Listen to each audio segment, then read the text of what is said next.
The flight down into Earth's atmosphere was trouble-free. But Shriakana's claws clicked anxiously against the metal shuttle seat. Down below, the once broken blue planet glowed with sprawling metropolises that glittered like star clusters. "First time entering a gravity-bound atmosphere?" Wasif asked across from her. "I've invaded on more planets than I've visited for diplomacy," she replied. But the grip on the chair betrayed her frustration.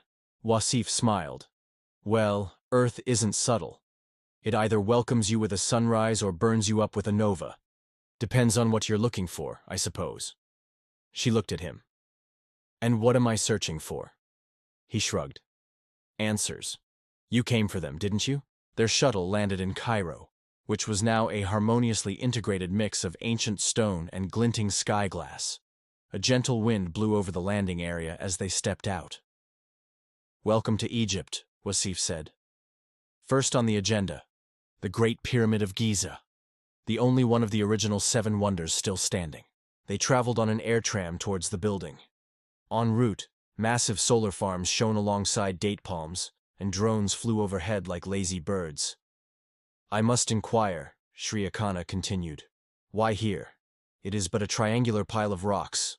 "Not rocks," Wasif answered. "It was built over 15,000 years ago, by hand. No machinery, pure will. Generations of workers sacrificed their lives building something they'd never live to see completed." "That's wasteful," she said. "They wasted their lives for a building something not of any strategic significance." He nodded. "Yes, but they believed in something greater than themselves. Legacy. Immortality through remembrance. Some say they constructed it for gods, others for their kings. Either way, it remained." They came out into golden light. The Great Pyramid loomed, vast and motionless, its shadow stretching far. Shriakana approached it slowly, resting her claws on the ancient stone. Primitive tools, frail bodies, no exoskeletons, and yet, it still stands. Wasif looked up at it. "We build to remember, so that we can say, we were here, even if all else is forgotten." Their next destination, the Hanging Gardens, or rather, the neo-hanging terraces of Babylon. A reconstruction suspended high in midair over the Tigris, supported by gravtech and watered by orbital moisture collectors. On the trip over, Shriakana asked, "Why recreate ancient marvels? You have technology 100 times more advanced now." Wasif rested against the window. "Because it's not about merely going forward. It's about respecting the past, even the pieces that are broken." She watched him. "You mean, even your failures?" "Especially those," he said. As they walked through the lush beauty of the Hanging Gardens, a gentle breeze stirred the vines. Earthly blooms were accompanied by peace-bound planets' alien flora. "You nurture beauty," she replied. "Even when you were in conflict, your people painted and composed music. Why?" He grinned. "Pain makes us create. We fight to survive, but we create to live." At the temple site of Artemis, remade as a cultural shrine, they stopped before a group of children singing an old earth cradle song. Shriakana stood there, unmoving, listening. "They sound content." Wasif watched the children. "They don't know war, not firsthand. We made sure of that." "But you remember it, don't you?" she reminded him. "Every day." During the journey to the mausoleum at Halicarnassus, they rode by sky ferry across the Mediterranean. Shriakana gazed out at the sea. "This ocean, it's so big, so open, and you chose to live on it." "We were afraid of it, then sailed it," Wasif said. "It's sort of our thing, facing what scares us."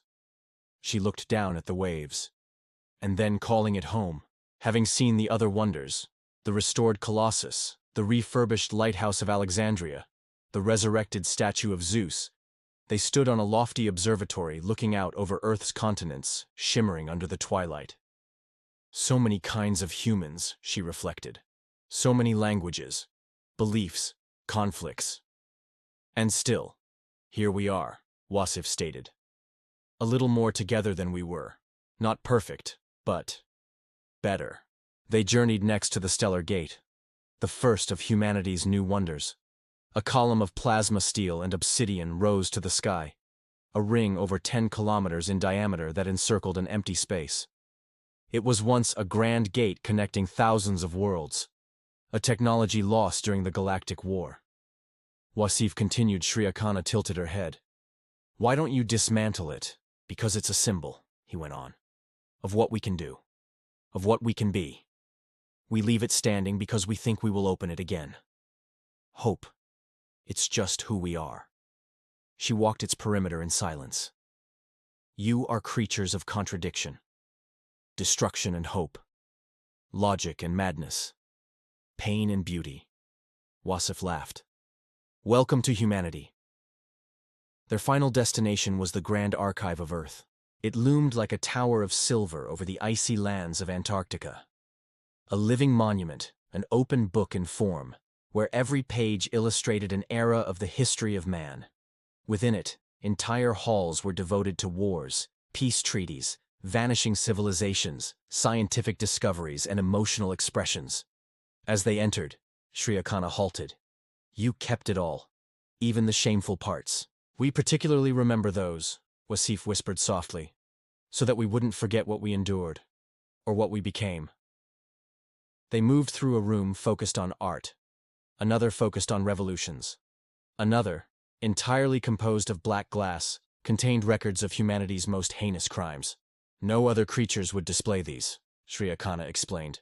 They would erase them, Wasif consented. But if we forget the darkness, we won't appreciate the light.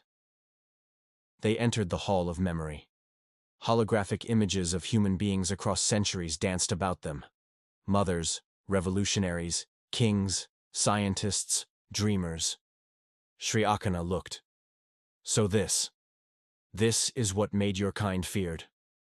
Wasif's eyes met hers. Not our numbers, not our power, but our refusal. To submit, to forget, to break. She gazed straight ahead as radiant names of the dead glowed on the distant wall. Wasif. Yes? I think I'm understanding it now. He smiled warmly. That's more than most. That night, riding high across Earth on a sky sail ship, floating effortlessly through clouds of auroral color, Sri Akana sat in quiet for hours. Then finally, you are creatures born fragile, yet you touch the stars, you burn and bleed and smile through it. That is not evolution. That is something else. Wasif nodded, gazing out into the starry distance. Call it humanity,